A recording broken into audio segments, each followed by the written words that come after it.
Y bien, queridos amigos y hermanos de este canal de adoración a nuestro Salvador, continuando con el libro del misionero y evangelista Luis Palau, Anda sobre las aguas Pedro, que oportunamente hubiéramos comenzado. Continuamos con el capítulo 3, que se titula ¿Ahora qué, Señor? Es desconsolador tener un niño que no cree. Cuando miramos a los hermosos bebés, tenemos la confiada esperanza de que crecerán.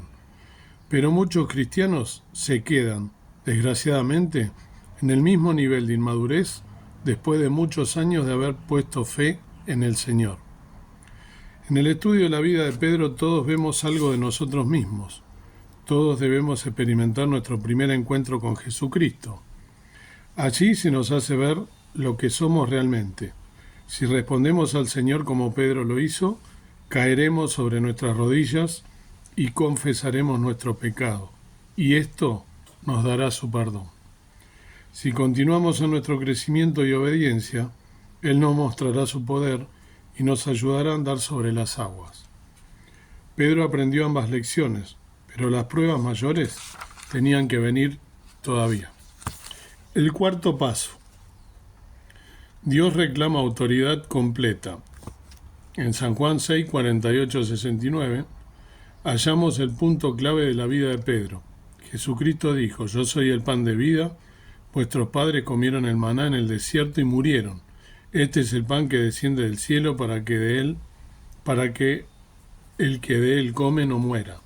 Yo soy el pan vivo que descendió del cielo. Si alguno comiere este pan, vivirá para siempre, y el pan que yo daré es mi carne, la cual yo daré por la vida del mundo.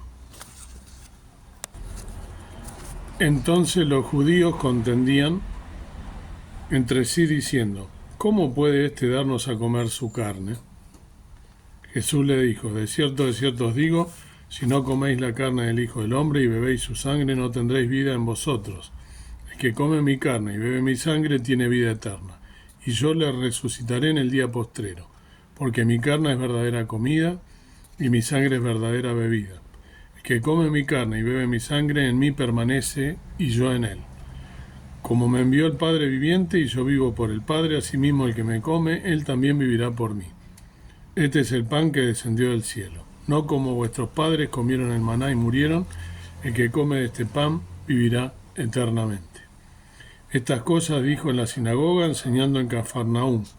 Al oírlas muchos de sus discípulos dijeron: dura es esta palabra, ¿quién la puede oír? Sabiendo Jesús en sí mismo que sus discípulos murmuraban de esto, les dijo: ¿esto os ofende? Pues, ¿qué si vierais al Hijo del Hombre subir a donde estaba primero?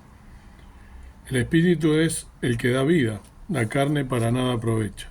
Las palabras que yo os he hablado son espíritu y son vida, pero hay algunos de vosotros que no creen. Porque Jesús sabía desde el principio quiénes eran los que no creían y quién le había de entregar. Y dijo: por eso os he dicho que ninguno puede venir a mí si el Padre no pone en su corazón el venir. Como consecuencia de esto, muchos de sus discípulos volvieron atrás y ya no andaban con él. Dijo entonces Jesús a los 12: ¿queréis vosotros iros también? Señor, le respondió Simón Pedro, ¿a quién iremos? Tú tienes palabras de vida eterna. Y nosotros hemos creído y conocemos que tú eres el Cristo, el Hijo del Dios viviente. Jesús le respondió: ¿no os he escogido yo a vosotros 12, y uno de vosotros tiene el diablo en su corazón? Estaba hablando de Judas, el hijo de Simón Iscariote, pues éste estaba planeando traicionarle. Hundiéndose y siendo probado. Cada uno de nosotros tiene que considerar la Biblia, no simplemente como un libro, sino como un mensaje vivo del Dios viviente. Nadie puede conocer realmente a Jesucristo a menos que acepte plenamente la palabra de Dios. Entonces es cuando puedes empezar a gozar la vida cristiana. Aprender a obedecer la palabra de Dios puede ser un proceso difícil. La Escritura divide opiniones y prueba a los que vienen a estar en contacto con ella. Cristo daba a menudo enseñanzas difíciles para mover el interés de la gente. A veces parecía hacerlo deliberadamente. En el pasaje arriba citado estaba hablando a los judíos, muchos de los cuales eran seguidores suyos. Habían visto sus milagros, habían sido alimentados por el pan que multiplicó. Era muy interesante seguir a alguien que hacía milagros, y Jesús había ganado una gran multitud de seguidores. Pero después que Jesús hubo hecho aquellos milagros y visto el entusiasmo de los que iban con él, empezó a poner a prueba a sus admiradores. Empleó un lenguaje duro y difícil, por ejemplo al decirles: si queréis tener vida eterna, habéis de comer mi carne y beber mi sangre. Esto era una declaración muy extraña para ellos. Los primeros que le abandonaron fueron los incrédulos. No querían tener nada que ver con él ni con sus estrafalarias enseñanzas, las cuales le dieron ocasión para pensar que este hombre estaba fuera de sí. Pero no fueron solo los incrédulos quienes le abandonaron. Muchos de los que habían empezado a llamarse discípulos de Jesús fueron también turbados. En el versículo 60 se nos dice: muchos de sus discípulos, oyendo estas cosas, dijeron: dura es esta enseñanza, ¿quién la puede aceptar? El Señor Jesús conocía bien lo que estaba haciendo. Estaba probándoles para ver si realmente ellos creían en su autoridad. Cada uno de nosotros, particularmente los que hemos sido educados en una atmósfera cristiana, tenemos que hacer frente a esta pregunta: ¿tiene Jesucristo la suprema autoridad? Muchos tienen que enfrentarse con este problema cuando asisten a un colegio secular y tienen que escuchar a profesores incrédulos y autosuficientes que refutan la Biblia y ponen en duda el cristianismo y la fe de sus padres. El estudiante educado en un hogar cristiano se ve obligado de repente a hacer esta decisión por sí mismo. ¿Quién tiene autoridad para mí? ¿Es Jesucristo o ese educado profesor autosuficiente que tiene la audacia de dudar de Jesucristo, poner la Biblia en tela de juicio y burlarse del cristianismo? Es una experiencia traumática a la que todos hemos tenido que hacer frente, pero es una experiencia esencial, porque hasta que determinamos quién tiene autoridad sobre nosotros, estamos realmente lejos de la madurez. Hasta que aceptamos la autoridad de Jesucristo sobre nuestra razón, somos como bebés vacilantes que aprenden a andar. Después de hablar acerca del misterio de la expiación por su sangre y de perder a muchos seguidores, podríamos pensar que Jesús abandonara su propósito. Pero no había terminado. La gran mayoría de sus discípulos se habían ido, pero él se dirigió al grupo de sus más íntimos, los 12, y les preguntó si querían abandonarle también. Así podemos ver que el problema no era precisamente el duro lenguaje simbólico de comer su carne y beber su sangre. La gran cuestión era: ¿vais a seguir a Jesucristo, sea como sea, aun cuando lo que dice ofenda vuestra sensibilidad? ¿Queréis seguirle aunque os parezca irracional? Cuando Jesús hizo la pregunta, Pedro respondió: Señor, ¿a quién iremos? Tú tienes palabra de vida eterna. Versículo 68. Con estas palabras, Pedro decidió por sí mismo la gran pregunta de quien tenía la respuesta al gran problema intrínseco de todo ser humano. Aceptando la verdadera autoridad. Tenemos que olvidar lo que dice el profesor, el psicólogo o el historiador cuando está en conflicto con las palabras de Cristo. Como cristianos debemos aceptar la Biblia enteramente, como palabra inspirada de Dios, creerla y amarla. Esto no implica una aceptación irracional sin dar lugar a la razón y a preguntas inteligentes. Significa que aceptamos la autoridad de Cristo y la palabra de Dios frente a los ataques de los incrédulos a sus principios. Millares de cristianos actúan hoy día sobre la base de lo que dicen algunos secularistas e ignoran lo que dice la palabra de Dios. Así caen en muchos errores sinceros, pero evitables. Leí recientemente un artículo de un psiquiatra de Chicago que sugería a los ejecutivos jóvenes que si sus esposas se les cruzaban en el camino de su éxito profesional, debían deshacerse de ellas. Esto significa que si queréis tener éxito en una gran compañía y vuestra esposa pone en peligro vuestras oportunidades de ascender porque su carácter es díscolo o tímido, es ignorante, fea o por alguna otra razón no brilla en sociedad como debiera, esta autoridad en psicología os recomienda que os deshagáis de ella mediante un divorcio. He aquí un hombre que porque habla con autoridad que le dan 3 doctorados de las mejores universidades hay que escucharle. Aún muchos cristianos son influenciados y, sin darse cuenta, algunos aceptan sin titubeo lo que tales hombres dicen. No nos extrañemos si fracasan en su vida de hogar. Pero los verdaderos cristianos han decidido a quién van a seguir y escuchar.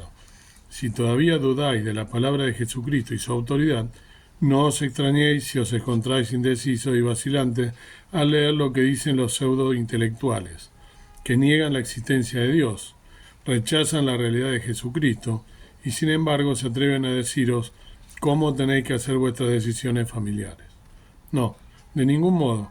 Cualquier persona que niega las verdades básicas del cristianismo no tiene autoridad sobre ti ni sobre mí. Pedro solucionó el problema por sí mismo cuando decidió permanecer con Cristo y sus enseñanzas. En 2 Timoteo 3:16, Pablo afirma algo como esto: toda escritura es inspirada por Dios y es útil para enseñar la fe y corregir el error, para fijar la dirección de la vida de todo hombre y dirigirle en su modo de vivir y obrar. Una vez que habéis fijado la autoridad de Cristo sobre vosotros y le habéis dado la supremacía en vuestra vida, podéis entonces escuchar lo que otros dicen sin ser sorprendidos. Podéis leer lo que otros escriben y pensar inteligente y críticamente todo lo que dicen, juzgado a la luz de las Sagradas Escrituras. Cuando podáis hacer esto, seréis verdaderos no pseudo-intelectuales.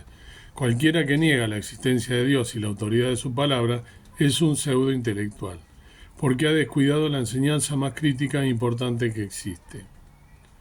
Muchas de las figuras cumbre en las que nosotros, la gente de clase media, paramos atención, no son más que hombres derrotados en sus vidas personales, porque han descuidado la dimensión más importante de la vida real, o sea, las verdades espirituales de las Sagradas Escrituras. Cuando habéis optado por la autoridad de Jesucristo, estáis libres para ser verdaderos intelectuales. Un estudiante universitario que se ha decidido en favor de la autoridad de Cristo y de la palabra de Dios puede asistir a cualquier clase y no va a ser movido por ningún profesor, porque conoce a Dios personalmente y ha solucionado el principio de autoridad en su vida. Todo lo que dice el profesor será juzgado por esta medida. Este estudiante puede escuchar con toda calma y puede con toda calma aceptar aquellas declaraciones que son consistentes con las verdades eternas, y no tiene que aceptar aquellas que no lo son. Su fe no puede ser destrozada ni sacudida, puede hacer frente a la oposición y gozarse en un buen debate porque no hay para él problema ni amenaza. Su autoridad está fijada. Jesucristo tiene para él la última palabra. Todo creyente que va creciendo en madurez espiritual ha de pasar por pruebas de fe en la autoridad de Dios. La vida de un creyente es una constante prueba. ¿Podéis aceptar las cosas duras del Señor lo mismo que las que se refieren a recompensas y bendiciones? Esta es una buena medida para la madurez. La Escritura contiene muchas cosas duras, ordenadas por Dios que parecen serias piedras de tropiezo para algunos creyentes. Puede aceptar, por ejemplo, el que Dios mandara al pueblo de Israel aniquilar toda una tribu de hombres y mujeres, niños y animales. Hay buenas razones para explicar el por qué Dios ordenara tal cosa. Pero si tenéis la audacia de poner en tela de juicio la sabiduría de Dios, estáis pretendiendo ser moralmente superiores a Dios mismo. Jesucristo probó a Pedro en este punto. Si tú piensas que eres muy maduro y espiritual cuando pones en duda las cosas del Señor, estás equivocado. Estás mostrando que eres un niño espiritual. Estás evidenciando el hecho de que no te has desarrollado bastante. Estás mostrando que no has estudiado suficientemente las Sagradas Escrituras, porque poner en tela de juicio la autoridad de Dios es una manifestación de falta de estudio. Dios nunca se equivoca, así que cuando ponemos en duda sus palabras difíciles, estamos realmente desafiando su autoridad. No hemos fijado realmente el asunto de autoridad si todavía vamos tratando de escoger lo que nos gusta de las Sagradas Escrituras. Cuanto más pronto aceptamos su palabra por fe, más pronto nos veremos librados de los castigos y disciplina que Pedro tuvo que sufrir. El caso es que, aún después de su decisión de permanecer con Cristo, Pedro estuvo desafiando su autoridad dentro de su corazón. Tenía que aprender mucho más todavía. El quinto paso. Dios revela a Cristo como su Hijo. En Mateo 16, 13 al 20 leemos: Viniendo Jesús a la región de Cesarea de Filipo, preguntó a sus discípulos, diciendo: ¿Quién dicen los hombres que es el Hijo del Hombre? Ellos dijeron: uno Juan el Bautista, otros Elías, y otros Jeremías o alguno de los profetas. Él les dijo: ¿Y vosotros? ¿Quién decís que soy yo? Respondiendo Simón Pedro dijo: Tú eres el Cristo, el Hijo del Dios viviente. Entonces le respondió Jesús: Bienaventurado eres, Simón, hijo de Jonás, porque esto no te lo ha revelado tu propia naturaleza, sino mi Padre celestial. Yo también te digo que tú eres Pedro, y sobre esta roca edificaré mi iglesia, y las puertas del Hades no prevalecerán contra ella. Y a ti daré la llave del reino de los cielos, y todo lo que atares en la tierra será atado en el cielo, y todo lo que desatares en la tierra será desatado en los cielos. Entonces mandó a sus discípulos que a nadie dijesen que él era Jesús el Cristo. Aquí las Sagradas Escrituras nos dan la revelación de Cristo como Dios. ¿Cuán emocionado se sentiría Jesús mismo al darse cuenta de que aquellos hombres habían empezado finalmente a comprender quién era Él? Cuando Cristo preguntó a sus discípulos quién pensaban que Él era, Pedro dio la respuesta que Jesús había estado buscando: Tú eres el Cristo, el Hijo del Dios viviente. Esta es la respuesta que el mundo necesita hoy. La medida de la madurez. La revelación de Jesucristo como Dios ha venido al corazón por el Espíritu Santo. No se puede argumentar sobre esta revelación, solamente se pueden citar los versículos que lo afirman o corroboran y sacar una conclusión teológica. Pero hasta que el Espíritu Santo revele esta verdad, el corazón del hombre lo encuentra difícil de creer. Es obra del Espíritu Santo. El Señor Jesús dijo, según lo hallamos en Mateo 11:25, Te doy gracias, Padre, Señor del cielo y de la tierra, porque has escondido estas cosas de los sabios y entendido y las has revelado a los simples niños. Esto significa que ha de haber un corazón humilde antes de que Cristo pueda revelarse a sí mismo como el Hijo de Dios. Jesús, sin duda, se sintió emocionado por la confesión de Pedro y le bendijo diciéndole: Simón, hijo de Jonás, tú eres afortunado en verdad, pues no ha sido de tu propio natural o por tu propia inteligencia lo que has conocido, sino que mi Padre Celestial te ha revelado esta verdad. Por esto te digo, y sigue su bendición al hacer a Pedro grandes promesas. Aceptar a Cristo no es decir, a mí me gusta la persona de Jesús, mi madre creyó en Él. Cuando yo era joven solía ponerme de rodillas al lado de la cama y orar a Jesús. Me sentía entonces muy feliz, pero no sé si Él es o no el Hijo de Dios. Si es esta tu posición, estás en mal lugar. Pues o bien Jesús era lo que dijo Pedro, o era el mayor engañador que jamás ha habido en la tierra. Él pretendía ser Dios, el Hijo de Dios revelado en carne. La salvación no puede tener lugar hasta que un pecador viene a aceptar a Jesucristo. El ungido, el Hijo del Dios viviente, el mayor momento en la vida de Pedro fue cuando dijo: Tú eres el Cristo, el Hijo del Dios vivo. Al llegar a comprender esto, Pedro entró en la mayor medida de su madurez, y fue entonces cuando el Señor Jesús confirmó su promesa a Pedro. Le dijo en efecto: ahora Pedro, de verdad, ahora eres Pedro de verdad, ahora eres la roca que te dije. Tu confesión confirma que estás en terreno sólido. La madurez espiritual empieza para el creyente cuando en pleno impacto de la persona de Jesucristo se hace real en él. Empieza cuando un hombre se da cuenta de que el Cristo vivo que habita en él es el Hijo del Dios vivo, no solo un Salvador, no solamente un gran Salvador, sino el Hijo del Dios viviendo en su misma persona. Esta es la realización que cambió mi vida espiritual, el entender que Cristo vivo residía en Luis Palau. Os aseguro que esto fue para mí el principio de una nueva vida real. La Biblia enseña que cuando un hombre se une al Señor viene a ser un espíritu con Él. No es mi propio yo que de repente empieza a vivir con éxito su propia vida con un poco de sabiduría que viene de afuera. No, es que mi yo viene a ser morada del Hijo de Dios y es controlado por Él. Este milagro no puede sino cambiar la vida de una persona. Comisión de autoridad. Pedro es bendecido por Cristo cumpliendo la promesa dada. La comisión de la que Cristo habló a Pedro al principio es aclarada y explicada aquí. Este incidente está relatado en Mateo 16:18. Tú eres Pedro, la piedra, y sobre esta piedra edificaré mi iglesia, y los poderes de la muerte no prevalecerán contra ella. A ti daré la llave del reino de los cielos, y todo lo que atares en la tierra será atado en el cielo, y todo lo que desatares o permitas en la tierra será permitido en el cielo. Y en Mateo 18, del 17 al 20 continúa: y si no te oyere, dilo a la iglesia, y si no oyere a la iglesia, tenle como un pagano o publicano. En verdad os digo que todo lo que atares en la tierra será atado en el cielo, y todo lo que desatares en la tierra será desatado en el cielo. Otra vez os digo que si dos de vosotros se vinieren en la tierra de toda cosa que pidieren, les será concedido por mi Padre Celestial, pues donde están 2 o 3 congregados en mi nombre, yo estoy allí en medio de ellos. Observad la gran autoridad que Cristo dio a Pedro. Sobre la fe que Pedro representaba, edificaría Cristo su iglesia.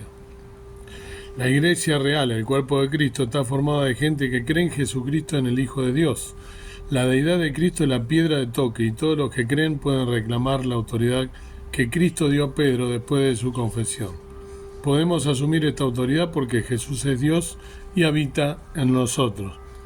¿Qué quería decir Jesús con la llave del reino de los cielos?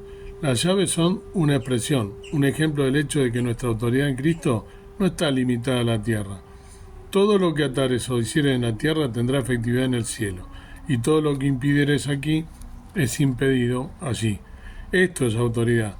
Veo aquí 3 implicaciones: privilegio, autoridad y responsabilidad. Pensad en el privilegio de tener la llave del reino de los cielos. Cuando tomáis una Biblia y testificáis a alguien en nombre de Jesucristo, estáis ejerciendo el privilegio de la llave del reino. Podéis hablar con autoridad, no tenéis que discutir o hablar con inseguridad, podéis decir con toda seguridad y valor que Jesucristo es el Hijo de Dios y que Él cambia las vidas y da la paz con Dios. Un periodista que se entrevistó varias veces con Billy Graham escribió estas palabras: lo que más me impresiona en Billy Graham es su arrogante humildad. ¡Qué descripción tan interesante y paradójica! Esto significa que la autoridad que Cristo concede a cada cristiano es una arrogante humildad. Además del privilegio de autoridad, la llave del reino de los cielos significa responsabilidad. Algunos de nosotros acostumbramos traspasar la responsabilidad a los pastores y maestros. No queremos destacarnos entre los que tienen nuestra fe. Preferimos pasar desapercibidos, pero cuando tenemos a Cristo morando en nosotros, hemos de crecer en Él. La Biblia tiene autoridad sobre nuestra vida. Tenemos el derecho, bajo su autoridad, de hablar en el nombre de Jesucristo. Pero más que todo, tenemos la responsabilidad de hacerlo. Para mí esta responsabilidad es algo impresionante en nuestra cruzada de evangelismo, porque es esta bendición divina lo que mueve una ciudad. Y en el nombre de Jesucristo digo que aquella ciudad es para Dios, porque venimos en el nombre de Jesucristo y tenemos la llave del reino de los cielos. Poseemos el privilegio, la responsabilidad y la autoridad de moverla como representante de Él. Lo mismo es cierto en cuanto a cualquier hombre en su negocio, en su oficina, en su tarea ejecutiva. Está en ese cargo, no tan solamente como un ejecutivo, sino como un hijo de Dios. Cuando Pedro llegó a esta posición de increíble autoridad, había alcanzado un momento de su vida, hermoso y culminante. Estaba en un punto muy alto, pero desde aquí todo el proceso de su madurez iba a cambiar. Pedro todavía no estaba preparado para manejar semejante autoridad. Pedro, como muchos de nosotros, tenía que vaciarse de sí mismo para que Cristo pudiera tomar posesión de él de un modo más profundo.